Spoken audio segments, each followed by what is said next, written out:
Welcome to the federal Andhra Pradesh రాష్ట్రంలో రాజకీయ వేడి జోరందుకుంది. Janasena, Telugu Desam party, BJP versus Prakash Raj మధ్య హోరాహోరీ మాటల యుద్ధం జరుగుతోంది.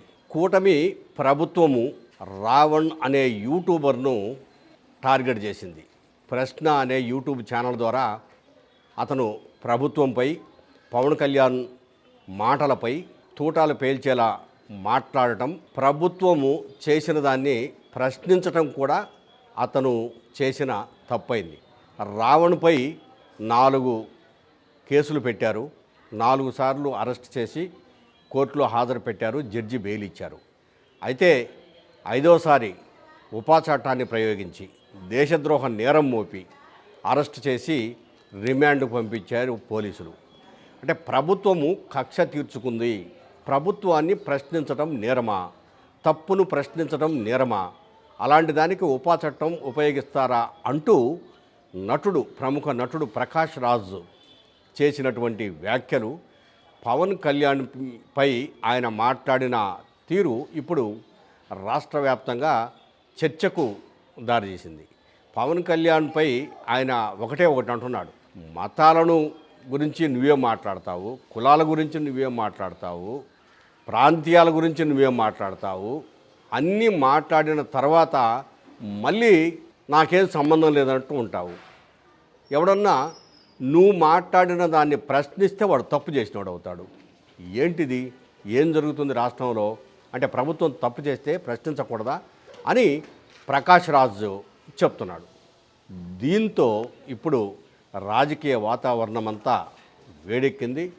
పరిస్థితులు రాష్ట్రంలో ఎప్పుడు ఏ క్షణంలో పార్టీల మధ్య రణగొణ పరిస్థితులు ఏర్పడతాయో అర్థం కాని స్థితి ఉంది. ప్రకాష్ రాజు ప్రధానంగా ఒక అంశాన్ని ప్రస్తావించాడు. ఇది ప్రొఫెసర్ నాగేశ్వర్తో ప్రారంభమైంది, ఇప్పుడు జరుగుతోంది. ఇక తీర్పు ప్రజలు చెప్తారు, కాస్త వేచి చూడండి అన్నట్టు ప్రభుత్వానికి ఒక వార్నింగ్లా మాట్లాడాడు. దీంతో జనసేన కార్యకర్తలు కొందరు గన్నవరం పోలీస్ స్టేషన్లో ప్రకాష్ రాజుపై కేసు పెట్టారు. అయితే పోలీసులు కేసు కట్టలేదు. కానీ ఒకవేళ నిజంగా పోలీసులే కేసు కట్టి ప్రకాష్ రాజును అరెస్ట్ చేయాలంటే ఈ రాష్ట్రంలో యూట్యూబర్లు కావచ్చు, జర్నలిస్టులు కావచ్చు, అటు ప్రభుత్వం తరపున ప్రతినిధులు కావచ్చు, లేదా ప్రభుత్వ పెద్దలు కావచ్చు, వీళ్ళందరి మధ్య తీవ్రమైనటువంటి మాటల యుద్ధం జరిగే అవకాశం ఉంది. రాజకీయ వేడెక్కుతుంది. ప్రతిపక్షం కూడా జోక్యం చేసుకుంటుంది. అన్ని విధాలుగా రాష్ట్రంలో ఏం జరుగుతుందో అర్థం కాని పరిస్థితులు ఏర్పడతాయి. ఇక రెండవ అంశం సర్ పథకం, అంటే ఓటర్ల జాబితాను సవరించడం. ఆంధ్రప్రదేశ్ రాష్ట్రంలో ఓటర్ల జాబితా సవరణ కార్యక్రమం చురుగ్గా సాగుతోంది. ఈ నెల 14వ తేదీతో ఓటు నమోదు చేసుకునే కార్యక్రమం పూర్తవుతుంది. ఆ తర్వాత మళ్ళీ రివిజన్ ఉంటుంది, అంటే పరిశీలన జరుగుతుంది. పరిశీలన అయిపోయిన తర్వాత ఎవరి ఓటు ఉంచాలనో వద్దో అధికారులు ఆలోచిస్తారు. అయితే దీనికి పెట్టిన ఒక షరత్ ఏంటి? 2002లో నీ ఓటు ఉందా లేదా? ఉంటే ఆ ఓటర్ కార్డు నంబరు, ఆ వివరాలన్నీ నమోదు చేయండి అన్నారు. ఫారాన్ని ఒకే A4 పేజీలో 2 భాగాలుగా ఇచ్చారు. లెఫ్ట్ సైడ్న వచ్చేసి 2002కు సంబంధించిన వివరాలు ఉంటాయి.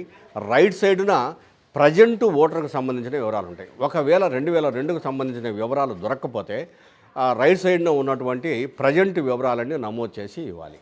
ఇవి 2 ఫారాలు ఉంటాయి. ఈ 2 ఫారాలలో ఒక ఫారం ఫిలప్ చేసి BLO సంతకం పెట్టేసేసి ఓటర్కి ఇచ్చేస్తాడు. ఒక ఫారం BLO దగ్గర పెట్టుకుంటారు, తీసుకెళ్ళేసేసి కంప్యూటర్లో నమోదు చేస్తారు. ఇది ప్రక్రియ జరగాల్సింది.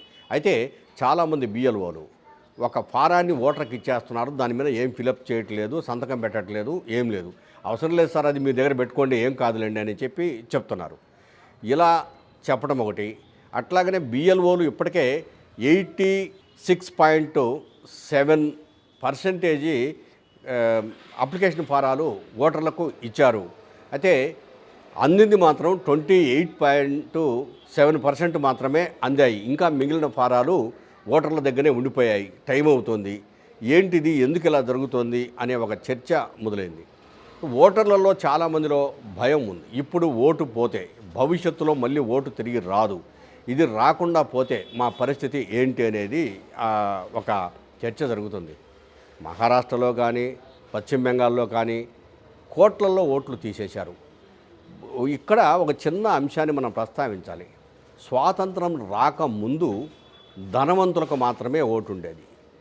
అప్పుడు భారతదేశంలో 17% మాత్రమే ఓట్లు ఉండేవి. మిగిలిన వాళ్ళంతా ఓట్లు లేరు. ఓట్లు లేని వాళ్ళకు ఎటువంటి పథకాలు అందుబాటులోకి రావు. ఇప్పుడు కూడా రేపు ఓటరు కాకపోతే సంక్షేమ పథకాలన్నీ కట్ చేయాలని ప్రభుత్వం ఆలోచిస్తుంది. ఓటరు కాకపోతే అసలు నేను భారతీయుడినే కాదేమో అన్న భయము ఈ రాష్ట్ర ప్రజల్లో ఉంది.